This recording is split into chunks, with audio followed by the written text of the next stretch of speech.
கர்த்தருக்கு ஸ்தோத்திரம். தேவ பக்தியுள்ள மனிதனின் குணங்கள்: தாழ்மை மற்றும் மரியாதை, ரெஸ்பெக்ட் அண்ட் ஹியூமிலிட்டி. பிலிப்பியர் 2 அதிகாரம் 3-4 வசனம்.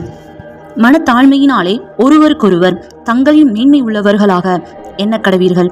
அவனவன் தனக்கானவைகளை அல்ல, பிறருக்கானவைகளையே நோக்குவானாக.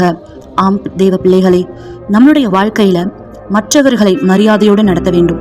மற்றவர்களிடம் பழகும் பொழுது தாழ்மையினால் ஒருவருக்கொருவர் தங்களிலும் மேன்மை உள்ளவர்களாக எண்ண பார்ப்போம். கிறிஸ்துவின் சிந்தை நமக்குள்ளும் இருப்பதாக. சுய கட்டுப்பாடு மற்றும் அமைதி, செல்ஃப் கண்ட்ரோல் அண்ட் டிசிப்ளின்.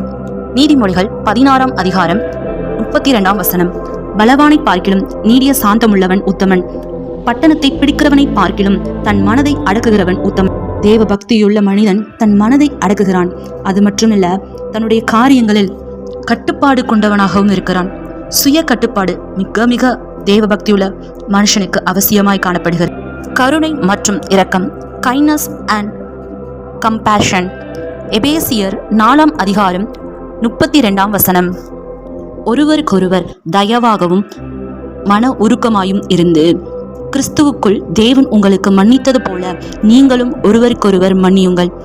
ஆம் பிரியமானவர்களே, தயவு நம்மிடத்தில் காணப்பட வேண்டும். அதுவும் கிறிஸ்துவின் தயவும் மன உருக்கமும் நம்மிடத்தில் தோன்ற வேண்டும். நாம் மற்றவரிடத்தில் காண்பிக்க வேண்டியது தயவு மாத்திரமே. நேர்மை, இன்டிகிரிட்டி, ஹானஸ்டி. நீதிமொழிகள் 10 அதிகாரம் 9 வசனம். உத்தமமாய் நடக்கிறவன் பத்திரமாய் நடக்கிறான், கோலனான வழியிலே நடக்கிறவனோ கண்டுபிடிக்கப்படுவான். நம்மளுடைய வழிகளில் உத்தமமும் நேர்மையும் எப்பொழுதும் விளங்க வேண்டும் என்று தேவன் விரும்புகிறார். தேவ பக்தி உள்ள மனிதன் இவைகள் அனைத்தையும் கொண்டிருக்கிறான். அன்பு மற்றும் பொறுமை, லவ் அண்ட் பேஷன்ஸ். 1 கொரிந்தியர் 13:4-5. அன்பு நீடிய சாந்தமும் தயவும் உள்ளது. அன்புக்கு பொறாமை இல்லை. அன்பு தன்னை புகழாது, இருமாப்பாய் இராது, அயோக்கியமானதை செய்யாது, தற்பொழிவை நாடாது, சினம் அடையாது, தீங்கு நினையாது. ஆம், தேவ பக்தியுள்ள மனுஷனுக்கு அன்பும் நீடிய சாந்தமும் பொறுமையும் நமக்கு அவசியமாய் தேவைப்படுகிறது.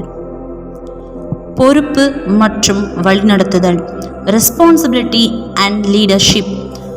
1 தீமோத்தேயு 5 அதிகாரம் 8 வசனம். ஒருவன் தன் சொந்த ஜனங்களையும் விசேஷமாக தன் வீட்டாரையும் விசாரியாமல் போனால் அவன் விசுவாசத்தை மறுதலிக்கிறவனும் அவ்விசுவாசியிலும் கெட்டவனுமாய் இருப்பான். ஆம், தன் சொந்த ஜனங்களையும் தன் சொந்த வீட்டாரையும் வழி நடத்துகிறவன், ரெஸ்பான்சிபிள் பர்சனா நாம் எப்பொழுதும் காணப்படணும். இவைகள் எல்லாம் தேவனுடைய பக்தியுள்ள மனுஷனின் குணங்களாகும். கர்த்தர் உங்களையும் உங்கள் குடும்பங்களையும் ஆசீர்வதிப்பார். ஆமென். Thanks for watching. Subscribe, like, share, comment.